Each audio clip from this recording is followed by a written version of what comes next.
कुछ मीठा खाना चाहते हैं और मिनटों में बनाना चाहते हैं तो फिर आप इस तरह दूध वाली सेवइयाँ बनाएं। ये जल्दी से तैयार हो जाते हैं और आपको बहुत पसंद आएंगी। दूध वाली सेवइयाँ बनाने के लिए एक बर्तन में डाल देंगे हाफ कप तेल। फ्लेम आपने मीडियम स्लो रखनी है। एक पैकेट 150 ग्राम बारीक सेवइयाँ डाल देंगे और मिक्स करते हुए इनकी अच्छी तरह से बुनाई कर लेंगे। आपने हल्की आंच पे इनकी बुनाई करनी है ताकि ये जले ना और इसमें प्यारी सी खुशबू आना स्टार्ट हो जाए। अच्छी तरह से मिक्स करते हुए बुनाई करेंगे। 5 मिनट के बाद इसकी अच्छी तरह से बुनाई हो चुकी है। अब इसमें हाफ कप पानी लगा देंगे। 1 कप चीनी डाल देंगे, चीनी आप कम भी कर सकते हैं, और साथ में 1 टीस्पून इलायची का पाउडर। मिक्स कर लेते हैं। अब इसमें उबला हुआ दूध डाल देंगे। मैं 2 लीटर उबला हुआ दूध इस्तेमाल कर रही हूँ। ये ठंडा उबला हुआ दूध है। अगर आप कच्चा दूध इस्तेमाल करें तो फिर आप उसको उबाल के इस्तेमाल कर सकते हैं। अब इस तरह मिक्स कर लेते हैं और 15 मिनट के लिए हाई हीट पर पका लेंगे। आहिस्ता आहिस्ता दूध के अंदर सेवइयाँ फूलना स्टार्ट हो चुकी हैं। अभी सेवइयाँ सही से फूल चुकी हैं, सही से पक चुकी हैं और दूध भी इसके अंदर कम रह गए।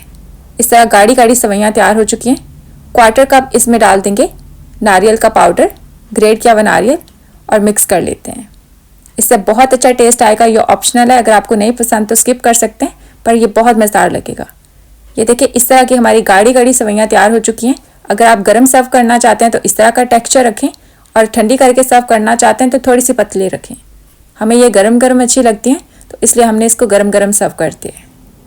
ऊपर से इसको गार्निश कर लेंगे थोड़े से बादाम के साथ, और थोड़े से चांदी के वर्क के साथ, और थोड़े से बारीक कटे हुए पिस्ते के साथ। आप भी इसी तरह मिनटों में बनने वाली दूध वाली सेवइयाँ बनाएं और अपनी फैमिली फ्रेंड्स के साथ किसी भी ओकेजन पे एंजॉय करें। दावतों के लिए भी बना सकते हैं और ईद के लिए भी बना सकते हैं। ईद के लिए भी ये बेस्ट रेसिपी है। इसी तरह आप इसको ऊपर से प्यारा सा गार्निश करें। चाहें तो इसको गर्मा गर्म सर्व करते या फिर फ्रिज में रख के इसे ठंडा करके सर्व करते हैं।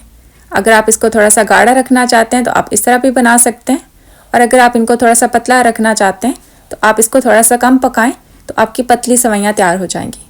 इंशाल्लाह नई रेसिपी के साथ जल्द मुलाकात होगी। तब तक के लिए अल्लाह हाफिज़।